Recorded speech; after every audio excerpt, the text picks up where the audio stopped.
मैं पवित्र आत्मा का कोटि कोटि धन्यवाद करता हूं कि पवित्र आत्मा आपको इस वीडियो में लेकर आए हैं।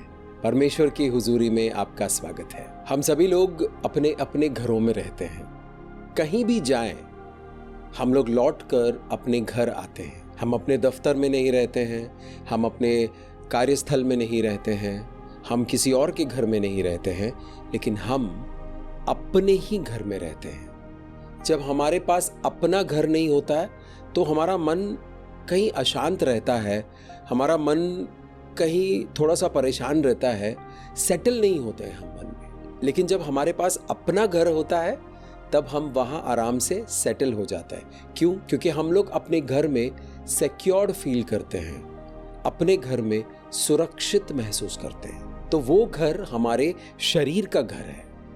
यानी ये शरीर बाहर जाता है और वापस अपने घर लौटता है। वापस अपने घर लौट नहीं पाता है तो परेशान रहता है, सुकून नहीं होता है, सुरक्षित फील नहीं करता है। कोविड की वजह से जब लॉकडाउन हुआ था और शहरों में हाहाकार मचा हुआ था, तो दूसरे प्रांत से जो लोग काम करने के लिए शहर में आए थे वो सब अपने घरों में लौट कर जा रहे थे, क्योंकि उनको लगता था कि मैं घर जाऊंगा तो सुरक्षित रहूंगा। यहाँ वो काम करते हैं, बहुत ही मुश्किल हालातों में जीते हैं, ये उनका टेम्पररी स्थान है। जब उनको कुछ करना होता है तो वो अपने गांव चले जाते हैं, अपने घर चले जाते हैं, और जब वो अपने घर चले जाते हैं तो वहाँ सुरक्षित महसूस करते हैं। तो ये जो घर है जो हम इंसान बनाते हैं वो इस शरीर को सुरक्षा देता है, परिवार को सुरक्षा देता है। लेकिन आत्मा में हम कहाँ रहते हैं? आप कहाँ रहते हो? एक दूसरे से जब हम बड़े दिनों के बाद मिलते हैं तो हम पूछते हैं कि और भाई कहाँ रहते हो आजकल? तो आज मैं आपसे एक सवाल पूछता हूँ, आत्मा में आप कहाँ रहते हो? आइए मैं आपको सीधा एक वचन की ओर लेकर जाता हूँ। भजन संहिता 91 पहला और दूसरा वाक्य। जो परम प्रधान के छाए हुए स्थान में बैठा रहे वो सर्वशक्तिमान की छाया में ठिकाना पाएगा। मैं यहोवा के विषय में कहूंगा कि वो मेरा शरणस्थान और गढ़ है, वो मेरा परमेश्वर है, मैं उस पर भरोसा रखूंगा। जब हम लोग अपने घर में आते हैं तो हमें अपना घर मजबूत गढ़ लगता है कि घर की दीवारें मजबूत हैं, इस घर के अंदर मैं सुरक्षित रहूंगा, ऐसा एहसास होता है और ऐसा भरोसा होता है। तो हम अपने घर को एक सुरक्षित स्थान मानते हैं। जो परम प्रधान वो होता है जो प्रधानों के प्रधान है। पवित्र शास्त्र हमें सिखाती है कि बहुत सारे प्रधान हैं इस दुनिया में। अपोस्तल पौलुस अपने पत्र में लिखते हैं कि बहुत सारे प्रधान हैं इस दुनिया में। हमारी लड़ाई मनुष्यों से नहीं है, हमारी लड़ाई उन प्रधानों से है जिनके पास अधिकार है, वो शक्तियां हैं। लेकिन हमारा परमेश्वर जिसकी हम आराधना करते हैं वो परम प्रधान है, यानी प्रधानों के प्रधान है, पूरे सृष्टि के रचयिता है, कायनात को रचने वाला है, कायनात की सृष्टि करने वाला है। यानी सारे प्रधानों को उन्होंने रचा है, सारे प्रधानों को उन्होंने बनाया है, क्रिएट किया है। द मोस्ट हाई गॉड, सबसे ऊपर, उनके ऊपर कोई है नहीं, उनको किसी को जवाब देने की जरूरत नहीं है, वो जवाब लेते हैं प्रधानों से। तो हम परम प्रधान के छाए हुए स्थान में, हमारा घर हमारे लिए एक छाया है। धूप से बचने के लिए, बारिशों से बचने के लिए, तूफान से बचने के लिए, महामारियों से बचने के लिए हम दौड़कर अपने घर में चले जाते हैं। किसी का घर अगर जंगल के पास है तो किसी जंगली जानवर को देखकर वो दौड़कर अपने घर के अंदर घुस जाता है और वहां दरवाजा अंदर से बंद कर लेता है। अब वो जंगली जानवर उस घर के अंदर नहीं आ सकता, और जो घर के अंदर है वो लोग सुरक्षित महसूस करते हैं। जैसा हमारा घर जो है हमें छाया देती है, किसी पेड़ के नीचे बैठो तो हमें छाया मिलती है धूप से। जो धूप होता है वो पेड़ पर आकर लगता है और पेड़ की छाया जो है वो हमारे ऊपर आती है, तो हमें डायरेक्ट सनलाइट नहीं लगता है, डायरेक्ट धूप हमारे ऊपर नहीं आता है। उसी तरह परम प्रधान के छाए हुए स्थान में, यानी परम प्रधान ने जहां छाया करके रखा हुआ है वहां आकर रहना है हमें, ताकि हम सर्वशक्तिमान यानी सभी शक्तियों के ऊपर की शक्ति। छोटी बड़ी शक्तियां हैं, लेकिन ये शक्ति सर्वशक्तिमान है। सर्वशक्तिमान के छत्र छाया में, सर्वशक्तिमान की छाया में हम ठिकाना पाते हैं, यानी वो हमारा ठिकाना है। कोई अगर हमसे पूछे कि भैया आपका ठिकाना कहाँ है, तो हम अपना घर का एड्रेस दे देते हैं। आत्मा में आपका ठिकाना कहाँ है, आप कहाँ रहते हो, आपको यह पता चलता है कि आपकी रक्षा करने के लिए सबसे शक्तिमान शक्ति वहां पर मौजूद है, तो आपको नींद बड़ी अच्छी आएगी, आप सुकून से सो जाओगे, आप सुरक्षित फील करोगे। आप जीवन के एक बहुत ही नाजुक परिस्थितियों से गुजर रहे हैं, जब आपके दोस्त लोग आपके साथ खड़े रहते हैं, जब आपके परिवारजन आपके साथ खड़े रहते हैं, तो आप सुरक्षित फील करते हैं। जब भी इंसान किसी भी मुश्किल से अकेले गुजर रहा होता है तो बहुत तकलीफ होता है, बहुत ही असुरक्षित फील करता है, तो घबरा जाता है इंसान। बच्चा जब अंधेरे में रोता है तो वो असुरक्षित फील करता है, इसलिए रोता है। जैसे ही माँ उसे गोद में उठा लेती है तो अंधेरा अभी भी है, लेकिन माँ के गोद में आकर वो सुरक्षित फील करता है, सुरक्षित महसूस करता है। उसी तरह परम प्रदान के छाए हुए स्थान में अगर आप अपना घर बसा लोगे, सर्वशक्तिमान के छत्र छाया में अगर आप अपना घर बसा लोगे, तो आप सुरक्षित महसूस करोगे और आप सच में सुरक्षित रहोगे। हम शरीर में कहाँ रहते हैं? इस दुनिया में रहते हैं। इस दुनिया में क्या सुरक्षा है? कितना कुछ हो रहा है हमारे आसपास। ज्यादातर समय हम असुरक्षित फील करते हैं, हम असुरक्षित महसूस करते हैं, क्योंकि हमें लगता है कि खतरा कहीं आसपास ही है, खतरा मंडरा रहा है।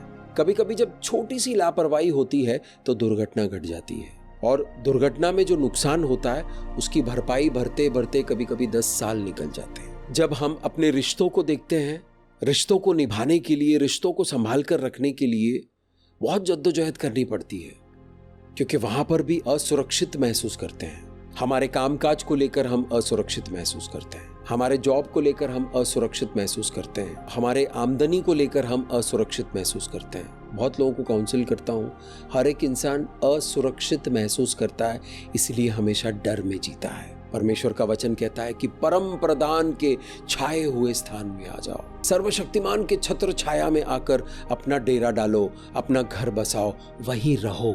हम मसीह लोग आते जाते रहते हैं। जब हम कलीसिया में आते हैं तो हम परमेश्वर की उपस्थिति में होते हैं, और फिर कलीसिया से निकल गए, दुनिया में आ गए, तो पूरा मन जो है वो दुनिया में लगा देते हैं, और असुरक्षित महसूस करते करते, डरते डरते अपनी जिंदगी को जीते हैं। परम प्रदान का छाया हुआ स्थान एक बहुत ही सुरक्षित स्थान है। वहां सर्वशक्तिमान परमेश्वर के निगरानी में आप अपने जीवन जी रहे हो, यानी उनकी नजर आपके ऊपर है।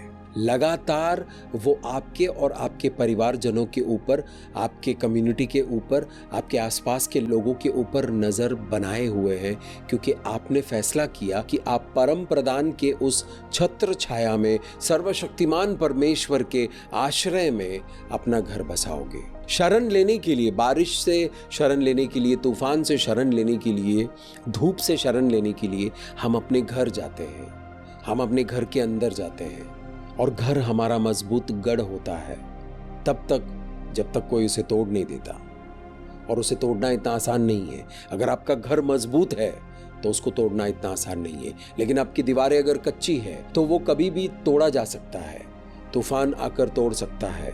परमेश्वर का वचन कहता है कि अपना घर चट्टान के ऊपर बसाओ, आपका पूरा जीवन चट्टान के ऊपर बसाओ। चट्टान परमेश्वर का वचन है, प्रभु यीशु मसीह हमारा चट्टान है, उस चट्टान के ऊपर अपना घर बसाइए। परमेश्वर का वचन मुझे और आपको इस वक्त ये सिखा रहे हैं कि आत्मा में आकर परम प्रदान के छाए हुए स्थान में बने रहो। वो परमेश्वर की उपस्थिति है। परमेश्वर अपनी उपस्थिति कहीं भी ला सकते हैं, लेकिन परमेश्वर की उपस्थिति इस दुनिया में सब जगह पर नहीं है। परमेश्वर की उपस्थिति वहां पर है जहां पर परमेश्वर के लोग परमेश्वर की आराधना कर रहे हैं, परमेश्वर के वचनों में समय बिता रहे हैं, परमेश्वर के साथ बैठकर समय बिता रहे हैं, वहां पर परमेश्वर की उपस्थिति है। जो लोग यीशु मसीह पर विश्वास करते हैं विश्वासी लोगों के साथ परमेश्वर की उपस्थिति है। जो लोग यीशु मसीह को जानते हैं उनके साथ परमेश्वर की उपस्थिति नहीं है। जो लोग विश्वास करते हैं उनके साथ पवित्र आत्मा है। जो लोग विश्वास करते हैं उनके साथ परमेश्वर की उपस्थिति है। परमेश्वर की उपस्थिति में और इस दुनिया में क्या अंतर है, यानी परम प्रधान के छाए हुए स्थान में और इस दुनिया में रहने में क्या अंतर है, इस अंतर को समझते हैं। इस दुनिया में जब हम रहते हैं, जब हम इस जीवन को जीते हैं, तो हमारे जीवन में अलग अलग तरह की पीड़ाएं हैं, अलग अलग तरह की मुश्किलें हैं, अलग अलग तरह के बोझ को ढोकर हम इस जीवन को जीते हैं। इस दुनिया का जीवन बहुत कष्टदायक है।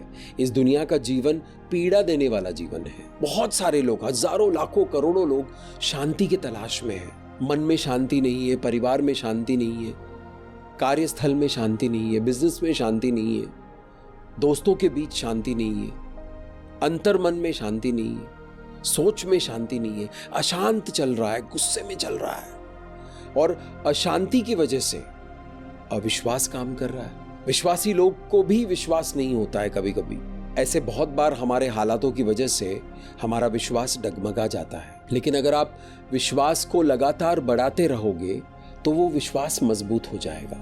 हालात जब बहुत मुश्किल हो जाता है तो हमारा विश्वास डगमगा जाता है, अविश्वास आता है कि क्या हम ये काम कर सकेंगे, क्या हमारा जीवन इस तरह चलेगा, क्या आगे हमें आमदनी मिलेगी, क्या हमारे बच्चे पढ़ लिख कर अच्छा जीवन जिएंगे। ये सारी बातें जो है हमें परेशान करती है। हमारे आसपास के लोगों को देखते हैं तो हमें लगता है कि अरे उसने तरक्की कर लिया, अरे इसका काम ठीक ठाक चल रहा है। हम एक दूसरे के साथ अपने हालातों को मिलाने की कोशिश करते हैं, कंपेयर करने की कोशिश करते हैं, और उस नज़रिए की वजह से हमें दूसरों की कामयाबी से, दूसरों की तरक्की से जलन होने लगती है, क्योंकि हमारे जीवन में कुछ नहीं हो रहा। तो उस जलन से पीड़ित हैं, अशांति से पीड़ित है, अविश्वास से पीड़ित है, ईर्ष्या हो रही है मन में। हम जानते हैं कि ईर्ष्या करना गलत है, फिर भी हो रही है, तो वो पीड़ा लेकर घूम रहे हैं। अविश्वास की वजह से, ईर्ष्या की वजह से, असुरक्षित फील करने की वजह से, कड़वाहट की वजह से हमारा मन व्यभिचार की ओर जाता है। अंधकार की शक्तियां हमें बहला फुसलाकर व्यभिचार की ओर लेकर चलते हैं, सेक्सुअल इमोरालिटी की ओर लेकर चलते हैं। हमें लगता है कि वहां आश्वासन मिलेगा। अडल्ट्री, व्यभिचार। अडल्ट्री का मतलब सिर्फ शारीरिक व्यभिचार की बात नहीं हो रही है। शारीरिक व्यभिचार गलत है।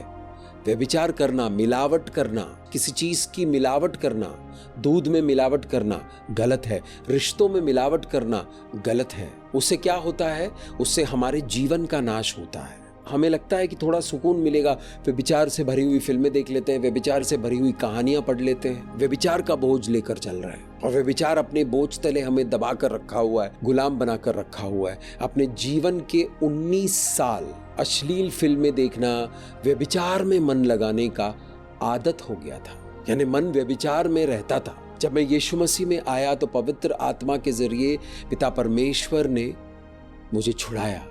प्रभु यीशुआ मसीहा ने मुझे छुड़ाया। अपने उस बलिदान की वजह से, अपने उस कुर्बानी की वजह से, अपने बहाए गए रक्त की वजह से, अपने तोड़े हुए शरीर की वजह से मुझे छुटकारा मिली है।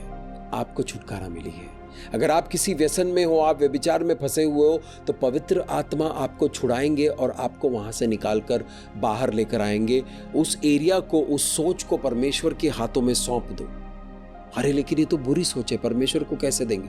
दे दो, खुलकर आओ परमेश्वर के सामने। एक वीडियो है इस चैनल पर, खुलकर आओ। वहां पर इस बात को पूरे विस्तार से समझाया गया है। उसको सुनिए, बार बार सुनिए और समझिए। व्यभिचार मन में है तो मन में कड़वाहट है, मन में गुस्सा है, गलत कर रहे हो पता है, हिंसा पैदा होती है। कड़वाहट की वजह से, लोगों ने जो प्रताड़ित किया है उसकी वजह से मन में कड़वाहट होती है। हम सब एक दूसरे का नाश करते हैं, हम सब एक दूसरे के खिलाफ काम करते हैं, हम सब एक दूसरे को तकलीफ देते हैं। जो तकलीफ झेलने वाला इंसान होता है उसके मन में कड़वाहट भर जाती है और वो हिंसक हो जाता है। उसके मन में हिंसा काम करनी शुरू करती है, वो मन में हिंसा लेकर चल रहा होता है। बहुत सारे लोग हैं हिंसा करते नहीं हैं लेकिन मन में हिंसा है। हिंसा की वजह से ऐसा लगता है किसी को जान से मार दो, हत्या करने का विचार आता है, करते नहीं है। कुछ लोग कर जाते हैं, कुछ लोग करते नहीं, लेकिन हिंसा का बोझ लेकर चल रहे हैं, हत्या का बोझ लेकर चल रहे हैं। ये सब बोझ है, ये सब पीड़ाएं हैं इस दुनिया की, जिसकी वजह से हमें आनंद नहीं मिलता है, विश्राम नहीं मिलता है, असुरक्षित फील करते हैं। हर वक्त अपने आप को बचाने के लिए लोग इतना प्रताड़ित करते हैं, सजा देने के लिए हर कोई तैयार है, माफ करने के लिए कोई तैयार नहीं है। हर एक इंसान सजा देने के लिए तत्पर है, हमेशा तैयार रहता है, रेडी रहता है। और उस सजा से बचने के लिए हर एक इंसान झूठ बोल रहा है। सच बोलूंगा तो सजा दे देंगे। अगर हमारे सजा देने की मनस्थिति बदल दे तो लोग झूठ बोलना भी कम कर देंगे, बंद कर देंगे, क्योंकि फिर उनको सजा का डर नहीं होता है। वो आकर बोलेंगी भाई ऐसा ऐसा गलती हो गया, हमें माफ कर दो। उनको पता है यहाँ से माफी मिलेगी, तो जहाँ से माफी मिलेगी उनको विश्वास हो जाता है, वहां झूठ नहीं बोलते। लेकिन ऐसा माहौल है कहाँ? हर एक इंसान आपको सजा देने के लिए हमेशा तैयार रहता है। हम भी दूसरों को सजा देने के लिए हमेशा तैयार रहते हैं। परमेश्वर ने कहा है माफ करो। सजा देने का काम हमारा नहीं है, न्याय करने का काम हमारा नहीं है। माफ करो तो तुम्हें माफी मिलेगी। सजा दोगे तो परमेश्वर कहता है अगर मैंने सजा दे दी तो जीवन ही नहीं रहेगा। मेरी करने का अगर मुझे सजा मिल जाता तो मैं आज आपके सामने जीवित ही नहीं रहता। लेकिन वो परमेश्वर की दया है, अप्रतिम प्रेम है आपके लिए और मेरे लिए, जिसकी वजह से हम अनंत जीवन को जीते हैं। हमने यीशु मसीह पर विश्वास किया है, ब्रह्मांड को बनाने वाले परमेश्वर पर विश्वास किया है, इसलिए हमारे पास अनंत जीवन है। हर एक इंसान इस अनंत जीवन में आ सकता है। करना क्या है?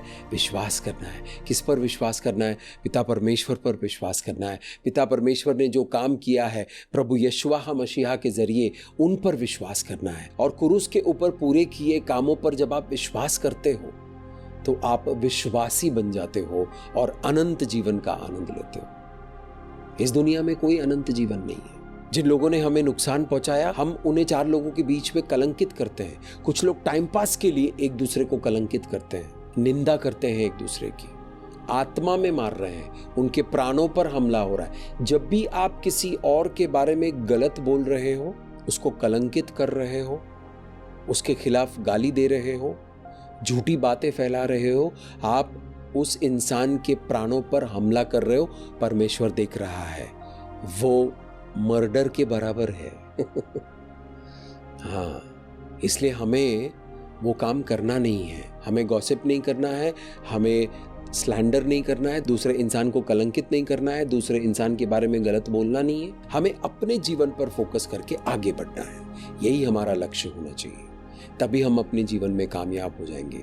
इसके बारे में बोलते हैं, उसके बारे में बोलते हैं, उसके बारे में बोलते हैं, उसके बारे में बोलते हैं, उसके बारे में बोलते हैं, ओ इधर है नहीं, उसके बारे में बोलते हैं। सबके बारे में बोलते बोलते आपका समय जो है व्यर्थ कामों में, मरे हुए कामों में लग रहा है। हम अपने जीवन के हालातों से जूझते जूझते नाउमीद हो जाते हैं, निराश हो जाते हैं, निराशा की बोझ लेकर ढो रहे हैं, नाउमीदी की बोझ लेकर ढो रहे हैं। ये सारी बातें जो मैंने बताया आपको, ये सब हमारे जीवन पर बोझ है और इस बोझ के तले दबे हुए हैं। कोई हमसे वादा करके गया कि मैं ये कर दूंगा तुम्हारे लिए, और नहीं करते हैं तो हमारा मन निराश हो जाता है, तकलीफ में आ जाता है, उस निराशा की बोझ तले दब जाते हैं। बहुत सारे लोग निराशा, मायूसी, पीड़ा, दुख के दबाव में इतने ज्यादा धंस गए हैं कि वो अपने जीवन को ठीक से जी नहीं पा रहे हैं। उनका मन काम नहीं कर रहा है, उनका दिमाग काम नहीं कर रहा है, उनकी सोच काम नहीं कर रही है, उनके हाथ पांव काम नहीं कर रहे, उनका हृदय ठीक से संचालन नहीं कर रहा है, उनके शरीर ठीक से काम नहीं कर रहा है। अंधकार के बोझ के तले दबे हुए हैं। इस दुनिया में रहते वक्त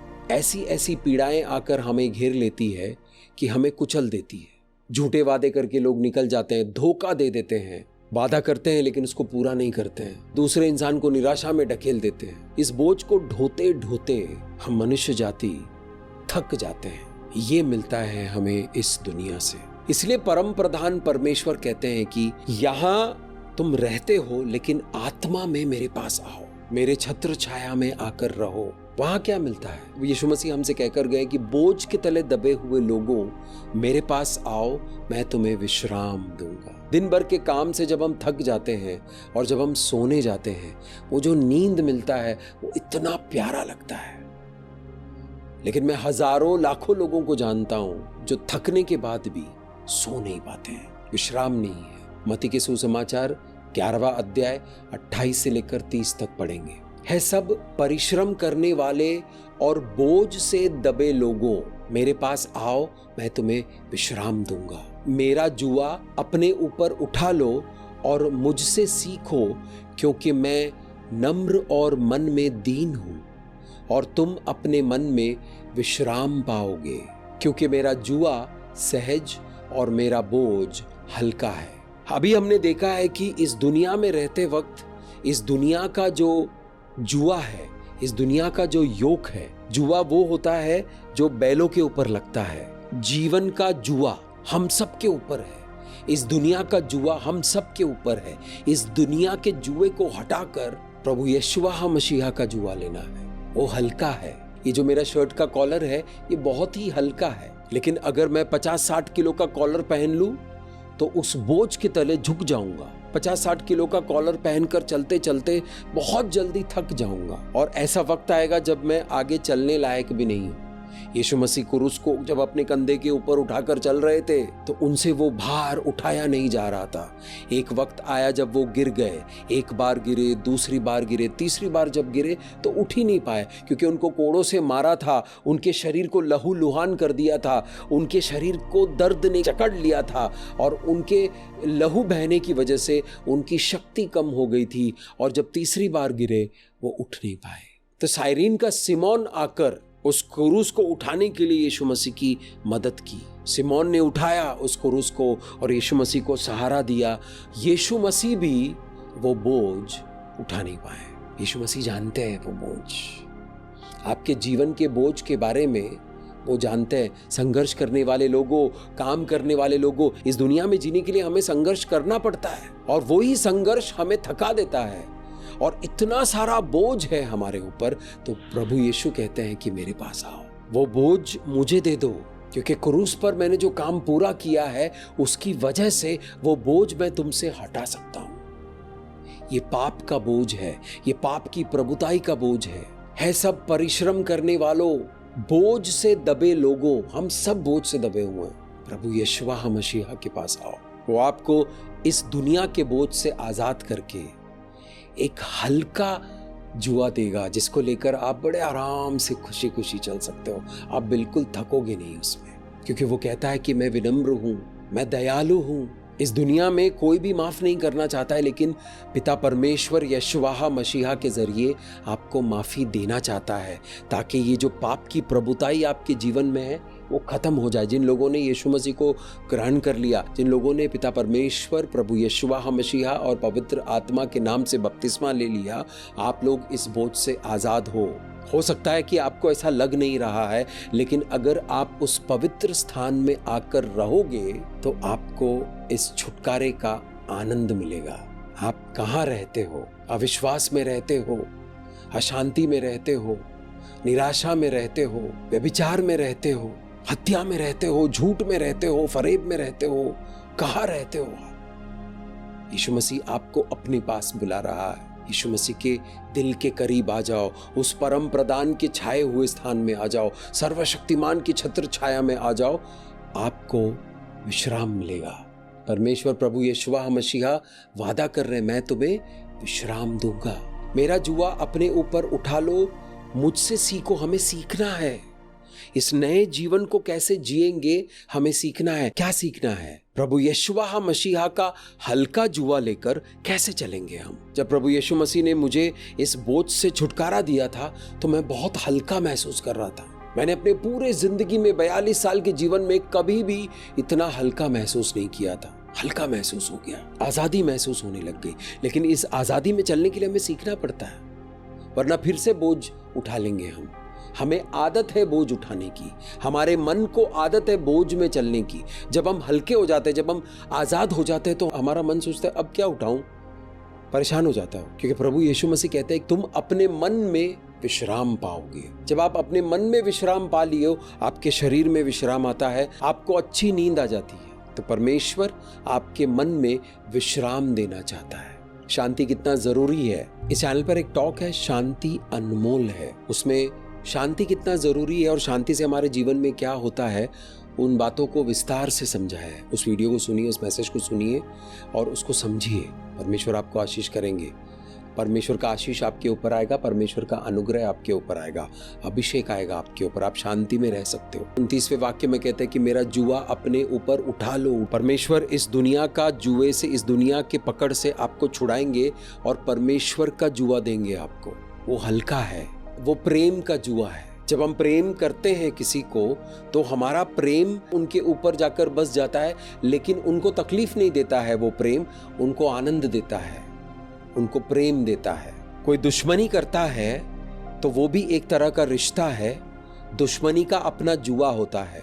दुश्मनी का जुआ हमें डर देता है, परेशानियां देता है, तकलीफ देता है, लेकिन प्रेम का जुआ हमें हिम्मत देता है, हौसला देता है, सुख देता है। तो प्रभु यीशु कहते हैं कि प्रेम का जुआ अपने ऊपर ले लो, मेरे प्रेम का जुआ। परमेश्वर का प्रेम सहज है, सिंपल है, इजी है। इस दुनिया का बोझ, इस दुनिया का जुआ बहुत ही कष्टदायक है। चुनाव हमें करना है, हम चुनेंगे कि हमें परमेश्वर का जुआ चाहिए या इस दुनिया का जुआ चाहिए। कौन सा बोझ उठाना चाहते हैं?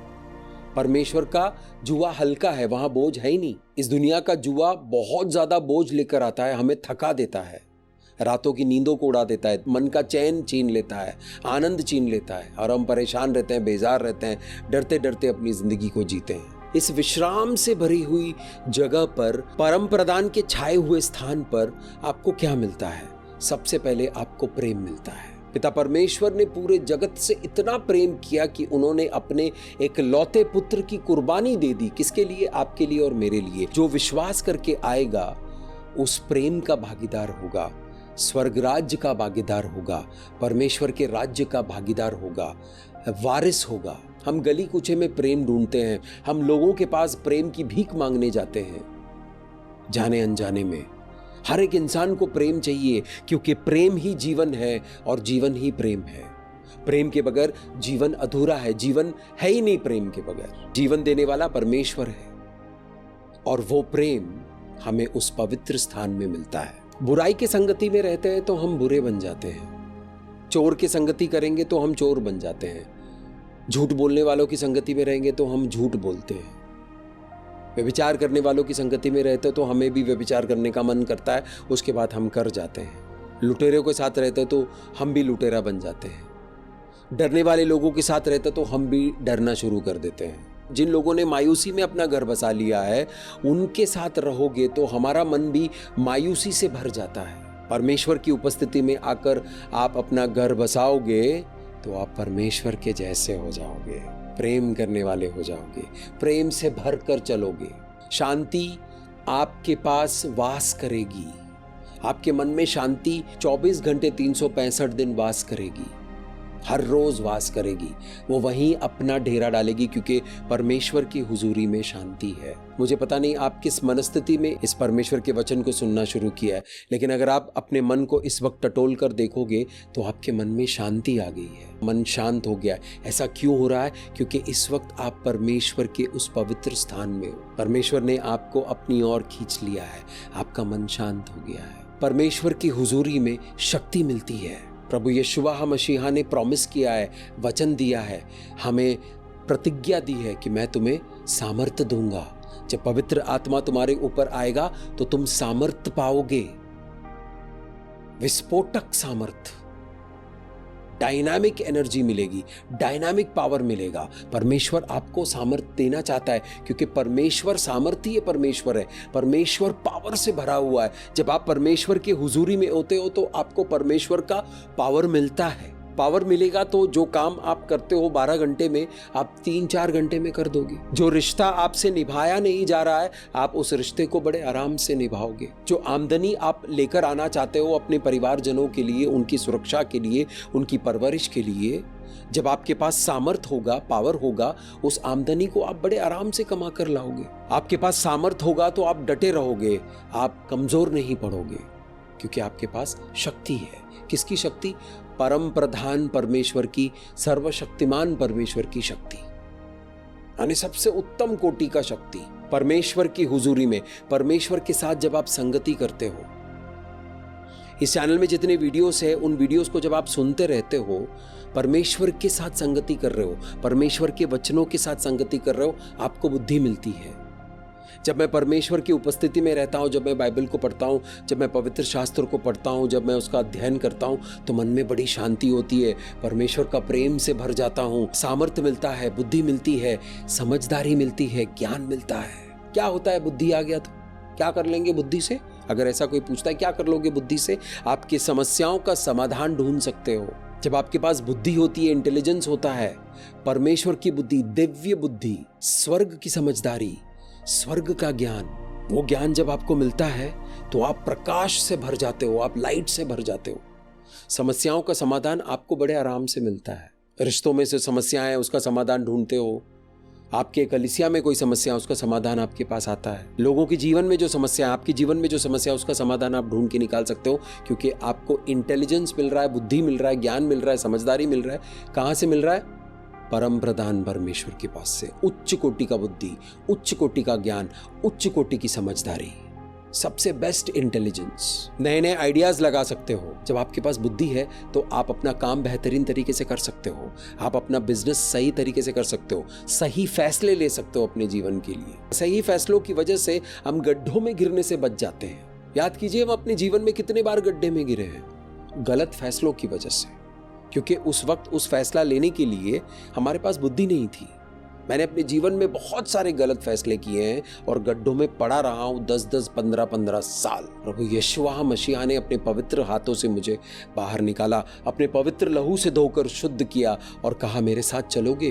बुद्धि दूंगा, ज्ञान दूंगा, प्रेम दूंगा, समझदारी दूंगा, आगे बढ़ने के लिए जो जो तुम्हें चाहिए वो सब तुम्हें मिलेगा, मेरे साथ चलो। जब हम परमेश्वर के साथ चलते हैं तो परमेश्वर की महिमा हमारे जीवन से प्रकट होती है, परमेश्वर की बुद्धि हमारे जीवन से प्रकट होती है, परमेश्वर की समझदारी हमारे जीवन से प्रकट होती है, परमेश्वर का ज्ञान हमारे जीवन से प्रकट होता है। जब आप प्रकाशमान होते हो, आपके पास आते हैं लोग, आपसे अपॉइंटमेंट लेते हैं, आपके साथ समय बिताने के लिए वेट करते हैं। क्यों? क्योंकि आपके अंदर रोशनी है। क्यों? क्योंकि आपने निर्णय ले लिया, डिसीजन ले लिया कि आप इस दुनिया में नहीं, परम प्रधान के छाए हुए स्थान में जाकर रहोगे। आओगे जाओगे नहीं, वहीं रहोगे, वहीं से जीवन जियोगे। समझदारी मिलती है। परमेश्वर से लिया हुआ समझदारी को जब आप अपने जीवन में अमल में लाओगे, तब आप देखोगे कि आपका जीवन एक अलग स्तर पर जा रहा है, ऊंचाई की ओर जा रहा है। परमेश्वर की समझदारी लेना बहुत जरूरी है। इस दुनिया में बहुत समझदारी है और इस दुनिया की समझदारी की वजह से इसी दुनिया का नाश हो रहा है और लोगों को लगता है वो अपनी समझदारी से बड़े बड़े काम कर रहे हैं। परमेश्वर की उपस्थिति में हमें धार्मिकता मिलती है। किसकी धार्मिकता? परम प्रधान परमेश्वर की धार्मिकता, सर्वशक्तिमान परमेश्वर की धार्मिकता, कायनात को बनाने वाले परमेश्वर की धार्मिकता। क्या है ये धार्मिकता? परमेश्वर के काम करने के तरीके। अगर हम परमेश्वर के नीतियों के मुताबिक चलते रहेंगे तो हम परमेश्वर की धार्मिकता में चलेंगे। अगर हमें पता ही नहीं है परमेश्वर की धार्मिकता क्या है, तो हम परमेश्वर की धार्मिकता में चलेंगे कैसे? तो परमेश्वर की उपस्थिति में परमेश्वर अपनी धार्मिकता आपको सिखाता है। परमेश्वर ने अपनी धार्मिकता आपको देने का फैसला कर लिया है जब आपने यीशु मसीह को ग्रहण कर लिया था। आपने ओढ़ लिया धार्मिकता। अब उस धार्मिकता में चलेंगे कैसे? वो आपको पवित्र शास्त्र के जरिए परमेश्वर की हुजूरी में पवित्र आत्मा सिखाएंगे, सही रास्ते पर लेकर चलेंगे, क्योंकि परमेश्वर आपको गलत रास्ते पर नहीं लेकर जाएंगे। परमेश्वर की धार्मिकता आपको गलत रास्ते पर चलने के लिए ना तो गाइड करेगा ना उकसाएगा। अंधकार की शक्तियां हमें गलत रास्ते पर ले जाने के लिए हमें बहलाती फुसलाती है। बहेलिया अपना जाल बिछा कर रखा हुआ है और उस जाल में हम बहुत बार फंसे भी हैं, लेकिन परमेश्वर कहता है कि वहां से मैं छुड़ाऊंगा। बहेलिए के जाल से मैं तुम्हें छुड़ाऊंगा। कैसे छुड़ाएंगे? बुद्धि देंगे, ज्ञान देंगे, धार्मिकता समझाएंगे, सही रास्ता दिखाएंगे और हमें चलाएंगे। जब आप परमेश्वर की हुजूरी में आकर बैठते हो, वहां रहते हो, तो आपका मन आश्वासन से भर जाता है, क्योंकि आपको पता है कि परम प्रधान सर्वशक्तिमान परमेश्वर आपके साथ है। आपके जीवन की समस्याओं को सुलझाने के लिए वो आपकी मदद कर रहा है। हर पल हर घड़ी आपके साथ चल रहा है, आपकी सुरक्षा कर रहा है। परमेश्वर की हुजूरी में प्रावधान है, साधन है। परमेश्वर आपके जीवन को प्रावधानों से भर देता है। परमेश्वर आपके जीवन में साधन देता है। आपके जीवन में साधन की कमी नहीं होगी। सही बुद्धि मिलेगा, सही ज्ञान मिलेगा, सही समझदारी मिलेगी, क्रिएटिविटी आता है, आप रचनात्मक होते हो, रचना करते हो, नई नई चीज़ों का इजाद करते हो, नए नए क्रिएटिव आइडियाज़ लेकर आते हो। जब कोई क्रिएटिव आइडिया लेता है कि बर्गर नया तरीके से कैसे बनाए, पिज़्ज़ा नए तरीके से कैसे बनाए, फ़ोन्स को नए तरीके से कैसे बनाए, कैमरास को नए तरीके से कैसे बनाए, रिश्ते कैसे अच्छे से निभा सकते हो उसके नए तरीके, अपने सेहत को कितना अच्छे से आप चला सकते हो, तंदुरुस्त रख के कैसे चला सकते हो उसके नए तरीके। आप रचनात्मक हो जाते हो, क्रिएटिव हो जाते हो। हमारे जीवन के अलग अलग पहलू हैं। जब आप रचनात्मक होते हो तो आप मनुष्य जाति के लिए एक आशीष का कारण बनते हो। आपकी क्रिएटिविटी की वजह से, आपकी रचनात्मकता की वजह से लोगों के लिए आशीष का कारण बन जाते हो, क्योंकि आपके जीवन से नए नए आविष्कार आते हैं, चाहे वो साधन हो या सर्विस हो। आपके जीवन में से प्रकाशन आता है, आपको आपके बारे में बहुत सारी चीजें मालूम हो जाती है। आज 95-98% लोगों को अपने बारे में कुछ नहीं मालूम है, दूसरों के बारे में बहुत कुछ मालूम है, लेकिन वो क्या करने के लिए आए हैं, उनके जीवन से क्या होना है, इसके बारे में कोई आइडिया नहीं है। हर एक इंसान एक दूसरे को देखकर चल रहा है, वो कर रहा है तो मैं भी कर लेता हूँ, अरे वो कर रहा है उसको 100% कामयाबी मिली, मैं कर रहा हूं तो मैं 20-30% कामयाब हो पाया हूं। क्यों? क्योंकि मुझे कुछ और करना था। अगर एक इंसान अपने आप को खोजता ही नहीं है तो वो दूसरा जो कर रहा है उसको देखा देखी करता रहता है। भेड़ चाल चल रहे हैं सब लोग। परमेश्वर की उपस्थिति में आपके जीवन में प्रकाशन आता है। किस तरह आप उठकर प्रकाशमान होंगे, किस तरह परमेश्वर की महिमा में आप चलोगे, उसका प्रकाशन मिलता है, उसका ज्ञान मिलता है, समझदारी मिलता है। पवित्र शास्त्र के प्रकाशनों को ले लेकर लोगों ने हजारों लाखों किताबें लिख दी है और वो किताबें आज भी मनुष्य जाति पढ़ती है और मनुष्यों को उसमें से फायदा मिलता है अपने जीवन की समस्याओं को सुलझाने के लिए, अपने जीवन की समस्याओं का समाधान पाने के लिए। तो ये सारी भलाइयां हैं उस जगह पर जहां पर यीशु मसीह हमें बुला रहे हैं, जहां पर पिता परमेश्वर हमें बुला रहे हैं। भजन संहिता को दाऊद राजा ने लिखा था। दाऊद राजा ने परमेश्वर की उपस्थिति में रहते रहते जो उन्होंने अनुभव किया है, वो अनुभव को पवित्र आत्मा से भरकर भजन संहिता में लिखा है उन्होंने। तो वो जो कह रहे हैं भजन संहिता में, वो अपने अनुभव से कह रहे हैं। कोई किताब पढ़कर या कोई नॉवल पढ़कर उन्होंने नहीं लिखा है, अपने जीवन के अनुभव से लिखा है। वो कहता है कि जब मैं मुश्किल में होता हूं तो परमेश्वर की हुजूरी में जाकर वहीं रहता हूं, क्योंकि वो मेरा शरण स्थान है। मेरे प्यारे भाइयों और बहनों, वहां से निकलना ही नहीं है। जब मिलिट्री का, कमांडोज की एक टुकड़ी, 4-5 लोगों की टुकड़ी एक ऐसी जगह पर घुसपैठ करते हैं, वहां दुश्मन का अड्डा है, दुश्मन वहां बैठकर हमारे देश पर हमला कर रहा है। एक 4-5-10 लोगों का एक टीम चुपके से दबे पांव रात के अंधेरे में उस कैंप में पहुंचते हैं और वहां पर हमला करके उस कैंप को खत्म करते हैं, ताकि उस कैंप के जरिए हमारे देश के दुश्मन हमारे देश पर हमला नहीं कर पाए।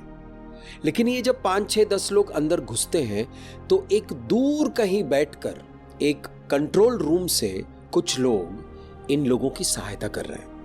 ये लोग फील्ड पर है, वो लोग कहीं सुरक्षित कंट्रोल रूम में है, वहां पर कोई हमला नहीं हो रहा है, लेकिन सैटेलाइट से देखकर वो लोग इन लोगों को सहायता देते हैं। कैसे?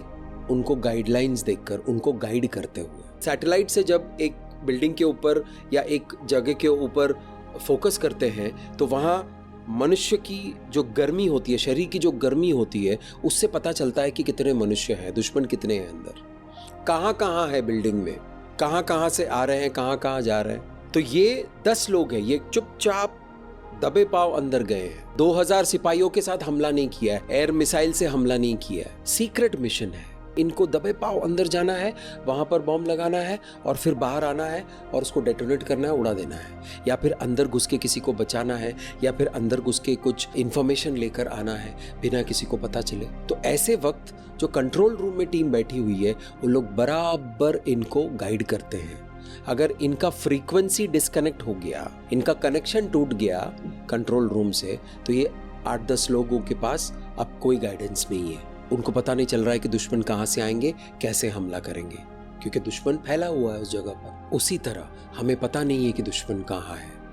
जब हम पवित्र स्थान में होते हैं तो पवित्र आत्मा हमें गाइड करते हैं, लगातार गाइड करते हैं, लगातार हमें बुद्धि देते हैं, शांति देते हैं, ज्ञान देते हैं, समझदारी देते हैं, विश्वास देते हैं, साधन देते हैं, शक्ति देते हैं और स्वर्गदूत हमारी हिफाजत करते हैं। उसके लिए हमें कनेक्टेड रहना है।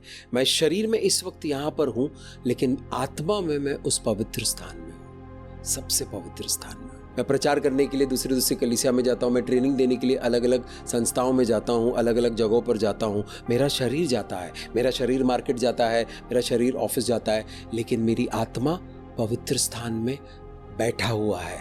कनेक्शन करेक्ट है, टूटा हुआ नहीं है। ट्रेनिंग लेना पड़ा था मुझे पवित्र आत्मा से कि कैसे मैं इस पवित्र स्थान में रहूं, बना रहूं।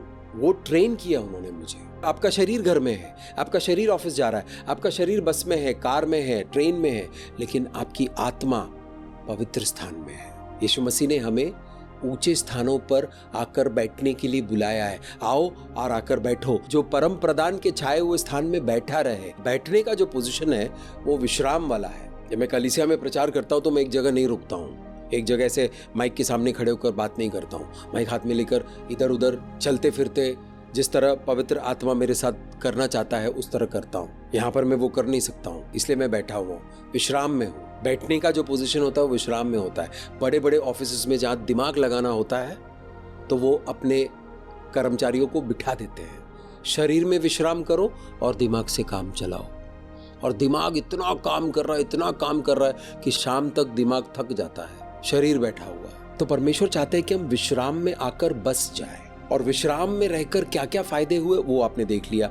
इस दुनिया में रहकर किस तरह का बोझ आपके ऊपर आया वो भी देख लिया। विश्राम में आकर जो भी आपको मिल रहा है वो कोई भी चीज आपको बोझ नहीं दे रहा है, आपको तकलीफ नहीं दे रहा है, आपको समाधान दे रहा है, आपको प्रेम दे रहा है, आपको हिम्मत दे रहा है, आपको हौसला दे रहा है, आपको प्रगतिशील तरीके से आगे बढ़ा रहा है, आपको साधन दे रहा है, आपको शक्ति दे रहा है, आपको परमेश्वर की भलाई से भर रहा है, परमेश्वर की महिमा में चला रहा है। तो कहाँ रहना चाहते हो आप? इस दुनिया के तरीके से चलना चाहते हो या परमेश्वर की उपस्थिति में रहकर परमेश्वर की धार्मिकता के हिसाब से चलना चाहते हो? ये फैसला आपको करना है। जब आपने फैसला कर लिया कि मुझे पवित्र स्थान में रहना है, लेकिन मुझे पता नहीं कैसे रहना है, कैसे रहोगे, कैसे जाओगे पवित्र स्थान में और कैसे रहोगे पवित्र स्थान में, कैसे रहोगे? विश्वास के साथ। विश्वास वो कनेक्शन है जो आपको पवित्र स्थान में बनाए रखता है। परमेश्वर ने आपको विश्वास दिया है, उस विश्वास को खिला पिलाकर आपको बड़ा करना है। एक वचन को पढ़ेंगे, मत्ती के सुसमाचार अध्याय 8 13वां वाक्य। और यीशु ने सूबेदार से कहा, जा, जैसा तेरा विश्वास है वैसा ही तेरे लिए हो। और उसका सेवक उसी घड़ी चंगा हो गया। कब कहा यीशु मसीह ने ये वचन? एक सूबेदार था, रोमन साम्राज्य का सूबेदार था, उसका सेवक बीमार हो गया। सूबेदार यीशु मसीह के सामर्थ्य के बारे में जानता था, तो उन्होंने यीशु मसीह से प्रार्थना की, रिक्वेस्ट किया कि मेरी सेवक को चंगा कर दो। तो यीशु मसीह ने कहा, मैं आ रहा हूं। उन्होंने कहा, नहीं, आप बड़े अधिकारी हो। जिस समुदाय में यीशु मसीह पैदा हुए थे वहां के लोगों को अभी विश्वास आया नहीं है। दूसरा समुदाय का अधिकारी पहचान रहा है यीशु मसीह को। वो कहता है कि आप अधिकारी हो, मैं भी एक अधिकारी हूं। मैं नहीं जाता हूं, मैं सिर्फ अधिकार को भेजता हूं, मैं शब्द को भेजता हूं, काम हो जाता है। मैं इस लायक नहीं हूं कि आप मेरे घर के अंदर आए। सोचो, वो यहूदी नहीं था, सूबेदार यहूदी नहीं था, फिर भी वो आत्मिक बातों को समझता था।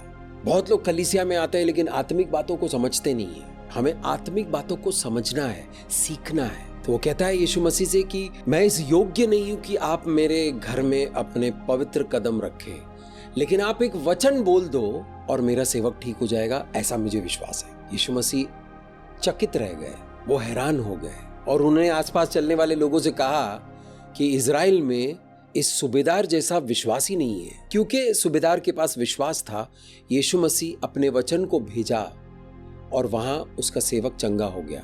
एक सिद्धांत है, अगर आप विश्वास करोगे तो आपके लिए हो जाएगा। जिस तरह का आपका विश्वास है, एक इंसान विश्वास कर रहा है कि उसका नाश हो जाएगा, एक इंसान विश्वास कर रहा है कि उसका बिजनेस लॉस में जाएगा, एक इंसान विश्वास कर रहा है कि उसकी शादी टूट जाएगी, तो उसकी शादी टूट जाएगी। उसका बिजनेस लॉस में जाएगा। लेकिन अगर आप और हम विश्वास करें भलाई कि मेरा बिजनेस चल पड़ेगा, मेरी शादी टिकेगी, मेरा घर परिवार सुखी रहेगा, और उस विश्वास को जब हम बढ़ाते रहेंगे और वो विश्वास अटल हो जाएगा, तो वो विश्वास के जरिए परमेश्वर आपके जीवन में काम करेगा। तो जब आप विश्वास करोगे कि आपने जब परमेश्वर से कहा कि प्रभु मुझे पवित्र स्थान में आने के लिए मुझे खींच लो, अपनी ओर खींच लो, तो परमेश्वर आपके विश्वास की वजह से आपको उस पवित्र स्थान में खींच लेंगे और आप बड़े आराम से वहां रह लोगे। जिस तरह आपका विश्वास है उस तरह किया जाएगा। यीशु मसीह ने कहा कि अगर तुम्हारे पास राई दाने जितना विश्वास है तो इस पहाड़ से कहोगे उखड़ो और जाकर समुद्र में जाके गिर जाओ तो वो गिर जाएगा। प्रभु यीशु मसीह हमसे कह रहे हैं कि अगर तुम्हारे पास विश्वास है राई दाने जितना, तो अपने जीवन में जो बाधाएं हैं, जो संकट है, उससे कहोगे उठो और जाओ, हमारे जीवन से चले जाओ, तो वो चले जाएंगे। जहां पर आपको विश्राम मिलता है वहां आपका विश्वास बढ़ता है। विश्वास बढ़ाने के लिए आपको करना क्या है? आपको विश्वास बढ़ाने के लिए परमेश्वर के वचनों को सुनना है और सुनते रहना है। सुनते सुनते आपको समझ में आना शुरू हो जाएगा। समझते समझते आप उस चीज को मानना शुरू करोगे। मानते मानते आपकी मान्यता बढ़ेगी, आपका विश्वास बढ़ेगा। परमेश्वर के वचन आप सुनकर आप उसको मानते नहीं हो तो आपकी मान्यता नहीं बनेगी। मान्यता नहीं बनेगी तो आपका विश्वास बढ़ेगा नहीं, उतना का उतना ही रहेगा। जब आपका विश्वास बढ़ जाएगा तब आपके जीवन में बड़े बड़े काम होंगे। तो विश्राम में पहुंचने के लिए आपको विश्वास में जाना पड़ेगा। कोई लोकल एड्रेस नहीं है, कोई गूगल मैप पे नहीं मिलेगा आपको वो स्थान, वो आत्मिक स्थान है। कलीसिया में जब हम आते हैं तो लोगों को लगता है कलीसिया वो जगह है, वो चर्च का बिल्डिंग वो जगह है जहां पर शांति मिलती है। सभा समाप्त हो गई, फिर उसके बाद आप 2 दिन के बाद जाकर वहां बैठे रहो, कोई नहीं है, आप अकेले बैठे हो, तो थोड़ी देर के बाद अंधकार की शक्तियां आपको वहां पर भी अशांत कर सकती है। तो ये एक आत्मिक स्थान है। इस धरती पर वो स्थान नहीं है, लेकिन जो आत्मिक स्थान है, परमेश्वर की हुजूरी है, वहां पर शांति कोई शक्ति भंग नहीं कर सकती है, क्योंकि वो सर्वशक्तिमान परमेश्वर का स्थान है। मरकुस के सुसमाचार 11वां अध्याय 24वें वाक्य में यीशु मसीह ने कहा है, इसीलिए मैं तुमसे कहता हूं कि जो कुछ तुम प्रार्थना करके मांगो तो प्रतीति कर लो कि तुम्हें मिल गया है और तुम्हारे लिए हो जाएगा। इस वचन के जरिए यीशु मसीह कहते हैं कि प्रार्थना करके आपने जो भी मांग लिया है, मिलने से पहले विश्वास कर लो कि मिल गया है तो वो आपको मिल जाएगा। अगर आप प्रार्थना करते हो कि प्रभु मुझे पवित्र स्थान में आकर रहना है, और विश्वास कर लोगे कि मैं पवित्र स्थान में रह रहा हूं, तो परमेश्वर आपको पवित्र स्थान में खींच लेंगे। आपको मेहनत करने की जरूरत ही नहीं है। बहुत बार पवित्र आत्मा हमें अच्छा संदेश देते हैं कि तुम एग्जाम्स में अच्छे नंबरों में पास हो जाओगे। बच्चे डरे बैठे हैं कि एग्जाम में पास होंगे, अच्छे नंबर आएंगे, जो मैं पढ़ रहा हूँ वो मुझे याद रहेगा या नहीं रहेगा, तो वो उस परेशानी में जूझ रहे हैं। तो पवित्र आत्मा एक हल्के आवाज में मन में बोलते हैं, तुम परीक्षा में अच्छे नंबरों से पास हो जाओगे। उस वक्त क्या आपका मन विश्राम में है कि उस बात पर विश्वास कर ले? अक्सर नहीं होता है, क्योंकि अक्सर आपका मन परेशान होता है, विचलित होता है। आप अपने बिजनेस को लेकर परेशान हो, पवित्र आत्मा एक हल्की सी आवाज में, बड़ी मीठी सी आवाज में आपके मन में कहता है कि घबराओ नहीं, तुम्हारा बिजनेस अच्छा चलेगा। लेकिन आपकी परिस्थिति कुछ और कह रही है। तो क्या आपका मन विश्राम में है कि पवित्र आत्मा की आवाज आप सुन सको?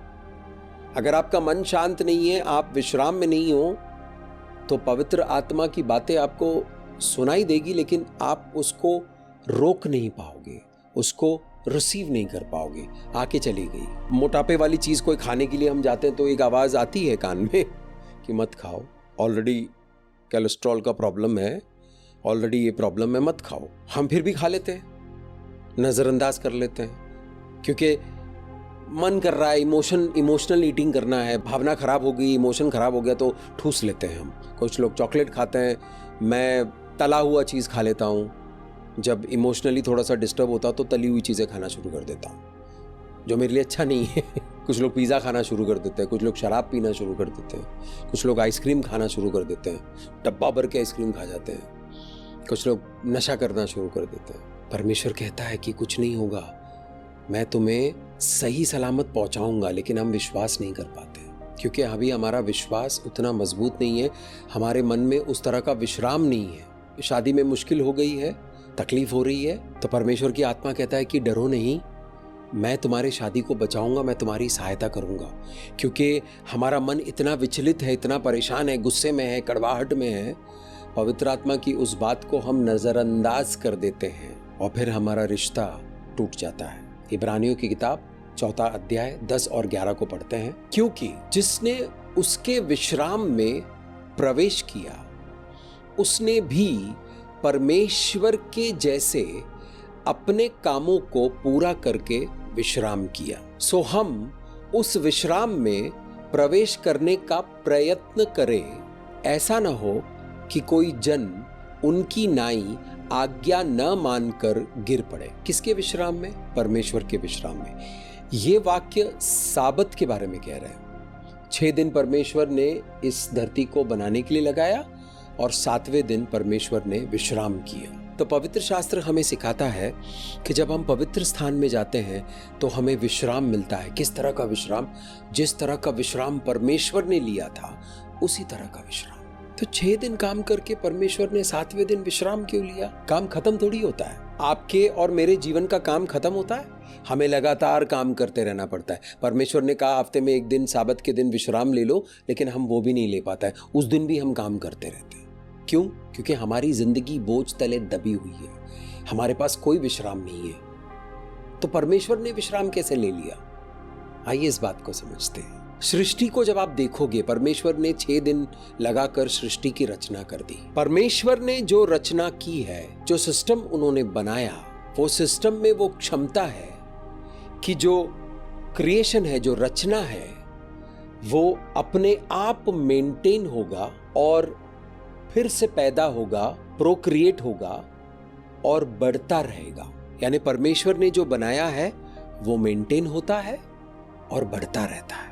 बीज और फल, एक बीज बोने से बहुत सारे फल आते हैं, फिर उस फल में से एक बीज फिर गिरता है जमीन पर, फिर उसमें से एक पेड़ उगता है और बहुत सारे फल देता है और वो वृक्ष फैलता रहता है, फैलता रहता है, फैलता रहता है। परमेश्वर ने मनुष्य बनाया, आदम और हव्वा को बनाया, आदमी और औरत को बनाया, आदमी के अंदर बीज दिया, औरत के अंदर गर्भ दिया। ये बीज जब गर्भ में जाकर स्थापित हो जाता है तो वो गर्भवती हो जाती है और एक नया मनुष्य जन्म लेता है 9 महीने के बाद, और ऐसा चलता रहता है। मनुष्य जाति ने परमेश्वर की सृष्टि की वाट लगाई है।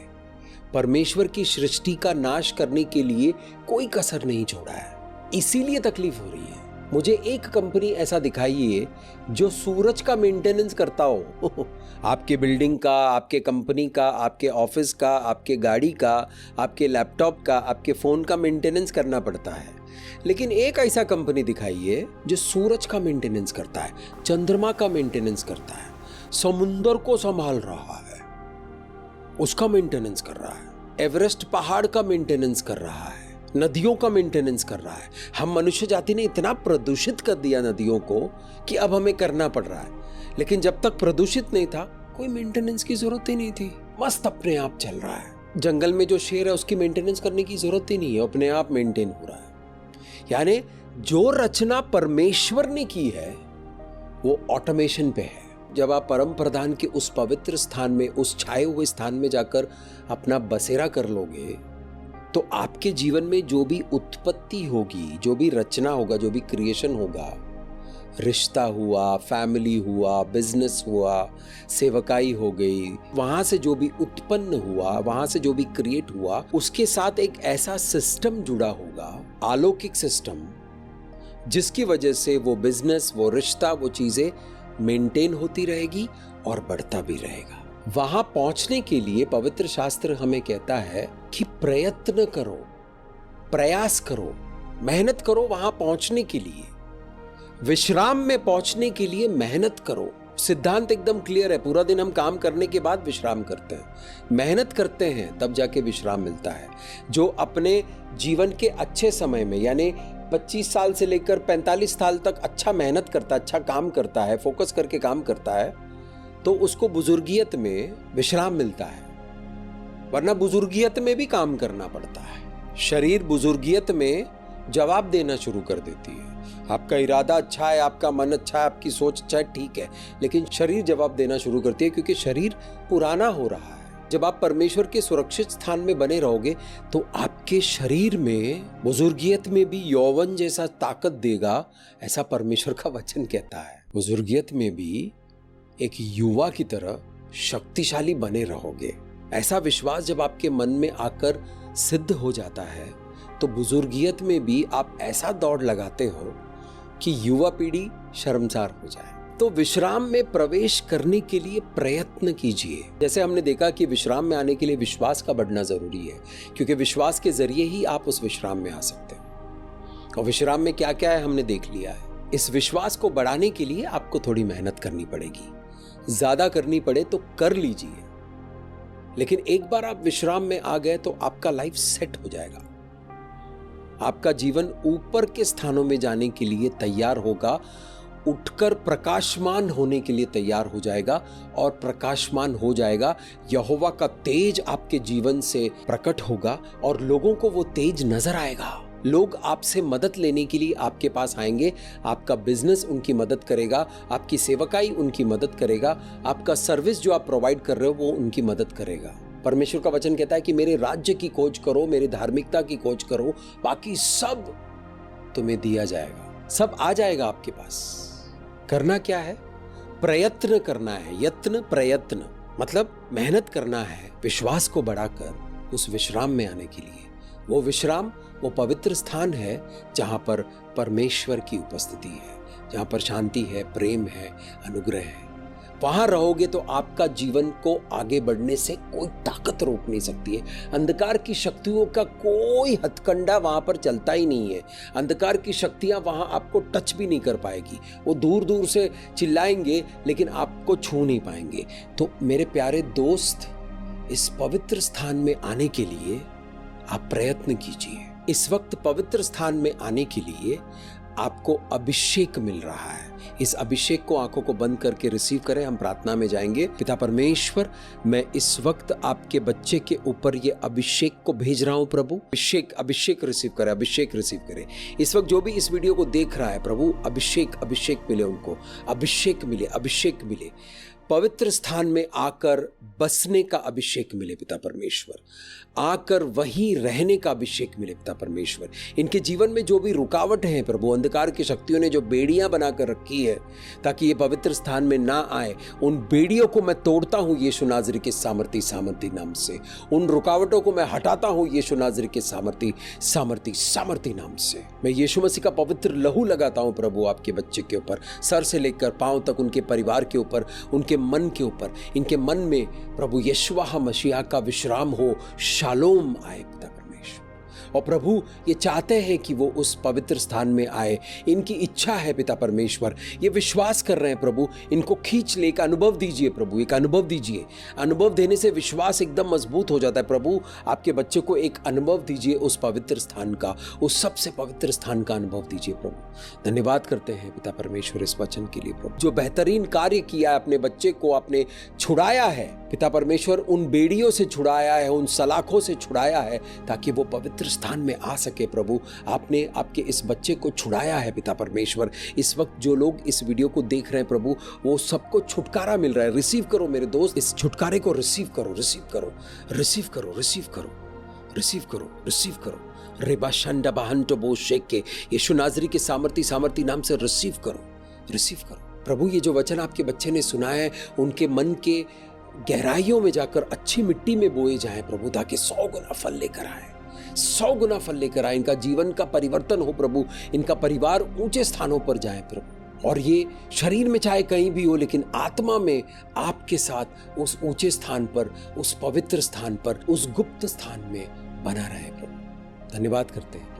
सारा आदर, महिमा, स्तुति, प्रशंसा आपकी हो प्रभु। हर एक प्रार्थना आपके समक्ष एक खुशबू बनकर आती है। ये प्रार्थना भी आपके समक्ष एक खुशबू बनकर आएगी प्रभु। इस प्रार्थना को हम यीशु मसीह के पवित्र लहू में ढाकते हैं और यीशु मसीह के पवित्र नाम से इस प्रार्थना को मांगते हैं, आमीन। मेरा नाम मुस्तफ़ा है और मैं प्रभु यशुआ मसीहा का दास हूँ। परमेश्वर आपको आशीष करे।